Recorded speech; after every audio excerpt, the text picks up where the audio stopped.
এখনি চেলেঞ্জ চাদৰে আমাৰ চৰকাৰক কৃতজ্ঞতা জ্ঞাপন কৰিব বিচাৰিছোঁ।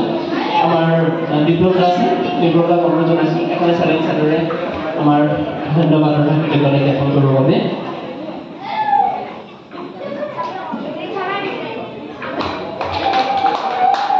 এখনি কৃতজ্ঞতা পত্ৰ মই কৃতজ্ঞতা পত্ৰখনি পাঠ কৰি দিম তেখেতলৈ আগবঢ়োৱাবলৈ।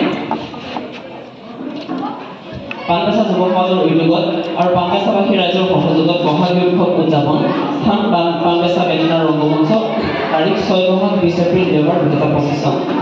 মাননীয় শ্ৰীযুত বীৰ ফুকনলৈ সাংস্কৃতিক সূৰ্য বঁটা 2025 শ্ৰদ্ধাপূৰ্ণ নমস্কাৰ অসমীয়া নৱবৰ্ষ তথা ৰঙালী বিহুৰ উদযাপন কৰিব। অসমৰ পাৰিশ্ৰমিক কৃষ্টি সংস্কৃতিৰ পুখুৰী 9 বহাগে কঢ়িয়াই আনে শ্ৰীঅভিনৱ সজীৱতা। প্ৰকৃতিৰ এই সজীৱতাৰ মাজতেই আমাৰ পানবেচা অঞ্চলৰ সমাজ জীৱনলৈ বিভিন্ন সময়ত বহু গুণীজনে তেওঁলোকৰ কৰ্মসাধনাৰে আজি আমাৰ অঞ্চলটো প্ৰাণ সজীৱতা কঢ়িয়াই আনি একনিষ্ঠ কৰ্মসাধনাত গঢ়ি আছে। এনে পুৰুষা ব্যক্তিসকলৰ মাজৰে আপুনিও আধ্যাত্মিকতা সাংস্কৃতিক জগতখনৰ শিৰোমণি হৈ আমাৰ মাজত জিলিকি আছে আৰু জিলিকি ৰ'ব চিৰদিনলৈ। সেই মহান আমি পানবেচা যুৱ সমাজৰ উদ্যোগত আৰু পানবেচাবাসী ৰাইজৰ সহযোগত পানবেচা বেতন ন্যায়ালয় ৰংগমঞ্চত বহাগী উৎসৱ 2025 আয়োজনৰ প্ৰাক্ষণত আপোনাৰ নিষ্ঠাবান কৰ্মৰাজিৰ বাবে আপুনি 1969 চনতে শিৱসাগৰ পানী যোগান প্ৰকল্পৰ প্ৰাংগণত অনুষ্ঠিত হোৱা ৰাৱণৰ মুক্তিযোগ্য ভাওনাভাগে ৰাৱণৰ ভাৱত অভিনয় কৰি সমগ্ৰ শিৱসাগৰবাসী ৰাইজৰ মৰম পাবলৈ সক্ষম হয়।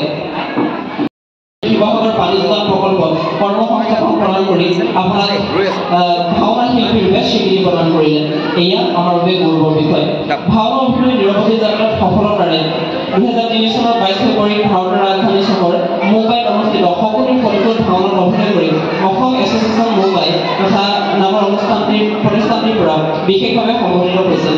ইয়াৰ উপৰি মাজুলী আউলানী মণিকাঞ্চন ৰংগক্ষেত্ৰ 2014 চনৰ 22 জানুৱাৰীৰ ভাওনা সমাৰোহত আপোনাৰ অভিনয়ে ইণ্ডিয়া বুক অফ ৰেকৰ্ডত স্থান পাবলৈ সক্ষম হয়।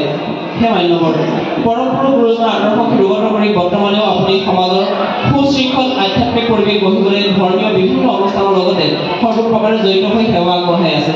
সেয়েহে আউনী আদি সত্ৰৰ সত্ৰাধিকাৰ চক্ৰৰ ডক্টৰ পীতাম্বৰ গোস্বামী গুৰুজনাই আপোনাক নামাচাৰ্যৰ বা স্বীকৃতি প্ৰদান কৰি আপোনাৰ আধ্যাত্মিক জীৱন ধন্য কৰি তুলিছে। বিগত সময়ত ভাওনা জগতৰ সুনিপুণ অভিনয় শিল্পী ৰূপে সাংস্কৃতিক পথাৰখন চহকী কৰা আপোনাক 2024 চনৰ জানুৱাৰী মাহতে বেলবাৰী মিঠাপুখুৰী ডেকাগিৰি ক্ষেত্ৰত আয়োজিত ভাওনা সমাৰোহত ভাওনা জগতৰ সৰ্বকালৰ সৰ্বোচ্চ সন্মান ভাওনাশ্ৰী সন্মানেৰে বিভূষিত কৰে। আপোনাৰ এই ধাৰাবাহিক সন্মানেৰে আমাৰ অঞ্চললৈ কঢ়িয়াই আনিছে অতুলনীয় গৌৰৱ ধাৰা। আপোনাৰ এই ভাওনা অভিনয় শিল্পীৰ সত্ৰা উত্তৰ পুৰুষৰ বাবে সদায় জিলিকি থাকিব। হে মহান আপুনি আধ্যাত্মিক চেতনাৰে বিশেষভাৱে নৱপ্ৰজন্মক জাগ্ৰত কৰিবলৈ আহুপুৰুষাৰ্থ চেষ্টা কৰি আহিছে। আপোনাৰ সুস্থ নৈতিকতা এই শিল্পী সত্ৰাৰ আধ্যাত্মিক আদৰ্শ সামাজিক নিষ্ঠাৰ ভাৱমূৰ্তি আৰু সাংস্কৃতিক কৰ্মময় জীৱনৰ প্ৰতি সন্মান জনাই পানবেচা যুৱ সমাজ আৰু পানবেচাবাসী ৰাইজৰ সহযোগত অনুষ্ঠিত কৰা বহাগী উৎসৱ 2025 চন আয়োজনস্থলীত আপোনাক সাংস্কৃতিক সূৰ্য বঁটা 2025 সন্মানেৰে সন্মানিত কৰিবলৈ পাই আমি পৰম সুখী হৈছোঁ। আপোনাৰ সুস্বাস্থ্য আৰু দীৰ্ঘায়ু কামনা কৰি ভগৱানৰ শ্ৰীচৰণত প্ৰাৰ্থনা জনালোঁ। ভগৱতীয় শ্ৰী সৌৰভ ফুকন সভাপতি, বিপ্লৱ ফুকন কাৰ্যকৰী সভাপতি, ৰন্টু গগৈ ভাস্কৰ বৰাকী যুটীয়া সম্পাদক স্থায়ী সমিতি পানবেচা যুৱ সমাজ, শ্ৰী মুকুল হাতীমূৰীয়া সভাপতি, জ্যোতি বৰুৱা গোহাঁই দীপংকৰ বৰা কাৰ্যকৰী সভাপতি, প্ৰাঞ্জল পতি বৰুৱা দীপজ্যোতি সংঘে যুটীয়া সম্পাদক উদযাপন সমিতি বহাগী উৎসৱ 2025। আমি এনে এগৰাকী ব্যক্তিক আমাৰ সম্বৰ্ধনা জনাবলৈ পাই তেখেতক বঁটাটি প্ৰদান কৰিবলৈ পাই আমি পানবেচা যুৱ সমাজ সঁচাকৈ খুব গৌৰৱান্বিত হৈছোঁ, সঁচাকৈ খুব উৎফুল্লিত হৈছোঁ। কাৰণ তেখেতৰ দৰে ব্যক্তি এগৰাকী আমাৰ মাজত আজি পাই সঁচাকৈ আমি আনন্দিত। আমি আমাৰ এই পত্ৰখন তেখেতলৈ আগবঢ়াই দিবলৈ সৌৰভ ফুকন আছে, সৌৰভক অনুৰোধ জনাইছোঁ খুব সুন্দৰভাৱে আগবঢ়াই দিবৰ বাবে। আমাৰ সকলো বিষয়সকলক অনুৰোধ জনাইছোঁ। লগতে বঁটাটিও একেলগে আমি আগবঢ়াই দিবলৈ অনুৰোধ জনাইছোঁ। এটি জাপি তেখেতক পৰিধান কৰিবলৈ অনুৰোধ জনাইছোঁ। এটি জাপি আৰু আমাৰ পানবেচা যুৱ সমাজে আগবঢ়োৱা সাংস্কৃতিক সূৰ্য আজিৰ পৰা তেখেতক সাংস্কৃতিক সূৰ্য নামেৰে আমি যোগাযোগ কৰিবলৈ চেষ্টা কৰিম। সকলোৰে পৰাই খুব সুন্দৰকৈ আমি সহযোগিতা কামনা কৰিছোঁ। সকলোকে ধন্যবাদ জ্ঞাপন কৰিছোঁ।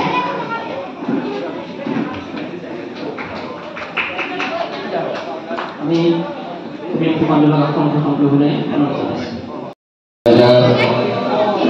আয়োজক কৰা এই বহাগী উৎসৱৰ এই পবিত্ৰ মঞ্চত উপস্থিত সমূহ দৰ্শক মণ্ডলী তথা বিচাৰক মহোদয় দুয়ো আৰু মোৰ সন্মানীয় জ্যেষ্ঠসকল তথা এই উদযাপন সমিতি সভাপতি ডাঙৰীয়া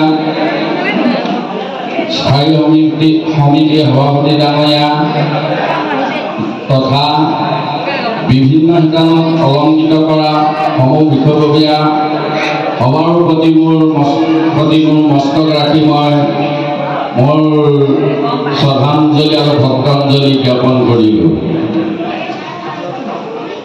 আজি এই মহাধৰ্মক যি সাংস্কৃতিক সূৰ্য বঁটা প্ৰদান কৰিলে মই ভাবোঁ এই বঁটা মই একেবাৰে উপযোগী নহয়, যিহেতু পৰম গুৰুজনাই সাংস্কৃতিক দিশত যিখিনি আগুৱাই দিছিলে সেইখিনি হয়তো মই এতিয়াও দৃঢ়ভাৱে ধৰি ল'ব পৰা নাই। তথাপিতো আজি যেন মোক এনে পাণ্ডেশ্বৰ যুৱ সমাজে এনে এটা বঁটা প্ৰদান কৰিলে তাৰ বাবে মই চিৰদিন যুৱবৃন্দৰ ওচৰত মই চিৰদিন চিৰদিনী হৈ থাকিম আৰু নিজকে ধন্য মানিছোঁ। এনেহেন দিনত যেন এই বহাগী উৎসৱত মই এই বঁটা মোৰ প্ৰভু পৰম পিতা পৰমেশ্বৰ কৃপাতেই পাইছোঁ। গতিকেলৈ মই মোৰ প্ৰভু পৰম পিতা পৰমেশ্বৰৰ ওচৰত মই সেৱা জনাইছোঁ। সেই দৰ্শক মণ্ডলী, আজি মই যি বঁটা মোক যুৱ সংঘই প্ৰদান কৰিলে এই বঁটা যাতে এনেদৰে ভৱিষ্যত নতুন প্ৰজন্মক যাতে এনেদৰে দিব পাৰে বা নতুন প্ৰজন্মই এনেদৰে বঁটা গ্ৰহণ কৰিবলৈ আগবাঢ়ি আহিব যাব পাৰে তাৰ বাবে উদযাপন সমিতিক মই অনুৰোধ কৰিছোঁ যাতে এনেদৰে মঞ্চ দি নতুন প্ৰজন্মক বিভিন্ন শিতানত বিভিন্ন দিশত এইলৈ আগুৱাই নিব পাৰে। তাৰ বাবে উদযাপন সমিতিৰ সমূহ বিষয়ববীয়াক মই অনুৰোধ জনাইছোঁ যাতে এইদৰে অনুষ্ঠান প্ৰতিষ্ঠান গঢ়ি নতুন প্ৰজন্মক আগুৱাই নিব পাৰে। আজি মই সঁচাকৈ নিজেই ধন্য মানিছোঁ যে গুৰুজনা সাংস্কৃতিক বিশেষকৈ ভাওনাৰ জগতৰ পৰা মই যিখিনি আজিলৈকে সন্মান পাই আছোঁ সেইখিনি সঁচাকৈ গুৰুজনাৰ কৃপাতেই পাইছোঁ। আৰু মই ভৱিষ্যত যাতে নতুন প্ৰজন্মই এইদৰে এনেদৰে মঞ্চত বঁটা ল'ব পাৰে তাৰ বাবে মই নতুন প্ৰজন্মক মোৰ আশীষ প্ৰদান কৰিছোঁ। আৰু কি ক'ম, এইদৰে এনেদৰে মাইক্ৰফোন লৈ হাতত কথা ক'বলৈ অভ্যাসো নাই, গতিকে মাইক্ৰফোন লোৱাৰ লগে হাত কঁপনি উঠে। এনেই বিভিন্ন মঞ্চত বা বিহু হওক, ভাওনাত হওক, নামত হওক, য'তে ত'তে প্ৰকাশ কৰি ফুৰিব পাৰোঁ, কিন্তু এইদৰে বক্তৃতা দিবলৈ মোৰ অকণমান অসুবিধা হৈ যায়। সেয়ে মই গুৰুজনা সাংস্কৃতিৰ পৰাই মই আজি এনেহেন মহান বঁটা অৰ্থাৎ যি গুৰুজনা সাংস্কৃতিক যি মহান সাগৰৰ দৰে একেবাৰে গম্ভীৰ, আকাশৰ দৰে বিশাল, এনেহেন মহান বঁটা মই গুৰুজনা সাংস্কৃতিক মহান বঁটা মই ল'বলৈ পাই নিজকে ধন্য মানিছোঁ। সেয়েহে গুৰুজনা এটি ঘোষাই মই মোৰ চম বক্তব্য সামৰণি মাৰিব বিচাৰিছোঁ। কৃষ্ণ এই ৰাম মুখে লোকনা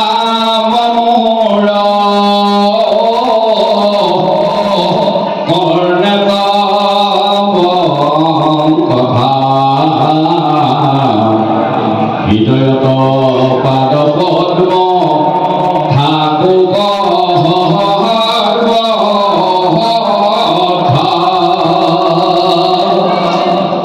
অৰ্জনৰ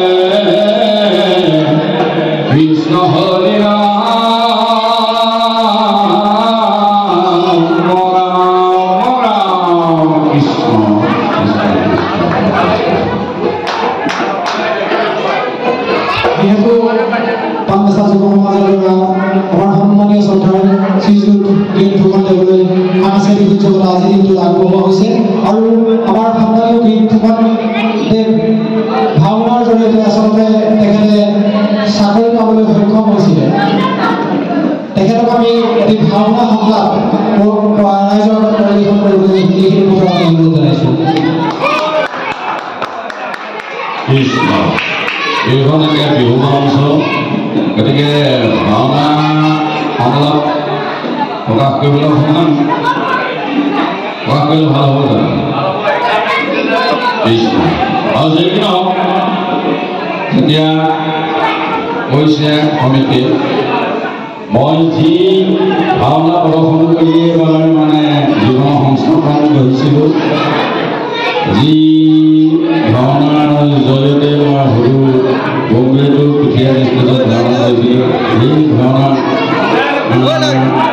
এটি সময়ত মই আপোনাৰ প্ৰকাশ কৰিছিলোঁ বিশেষভাৱে জীৱন সংস্থাপন পাইছিলোঁ ৰাৱণৰ মুক্তিযজ্ঞত ৰাৱণৰ ভাওটো গায় সেয়েহে সেই ভাও ৰাৱণৰ সংলাপকে মই আপোনালোকৰ আগত প্ৰকাশ কৰিছোঁ কৃষ্ণ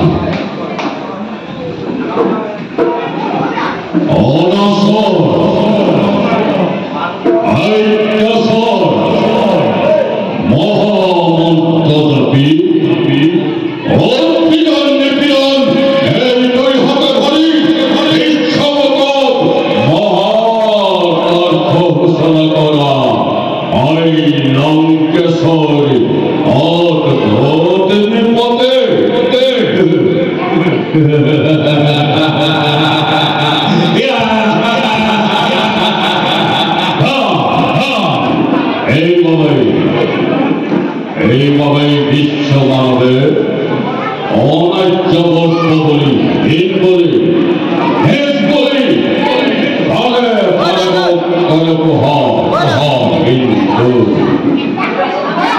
বোঝা কোনেও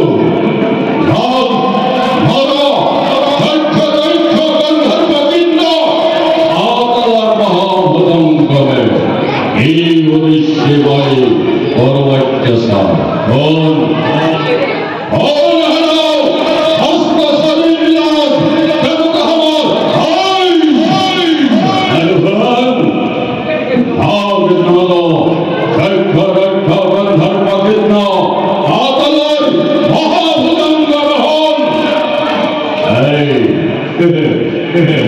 অভিভক্ত জীবন অভিভক্ত জীবন আমরণী পেলাবর কবে অত্যন্ত চিন্তাকারী অনন্ত দেব আনিব লাগিব মই সেই বৈকুণ্ঠ পৰা এইভাবে দেবদ্ৰোহী ভক্তদ্ৰোহী বিশ্বদ্ৰোহী হৈ সৃষ্টি কৰি মহাপ্ৰলয় কৰিছো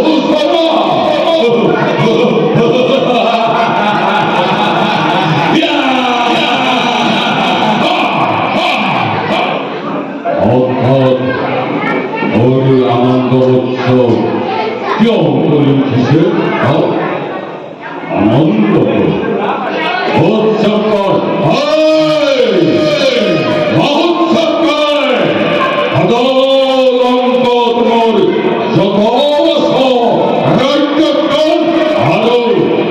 মহানন্দ কৰিল ৰক্ষক নিজেই লংকেশ্বৰে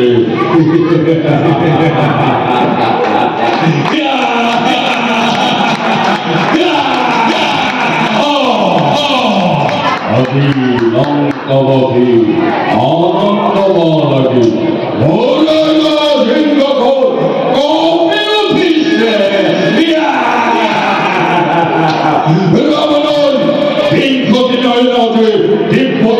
লাভ কৰিছে পৰিক্ৰান্ত শান্ত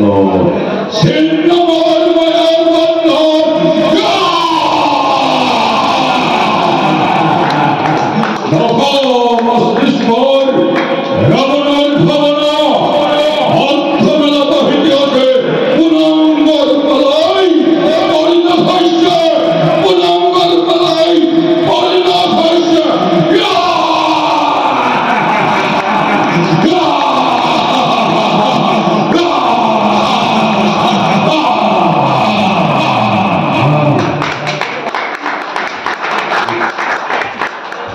আমি সন্মানীয় গীত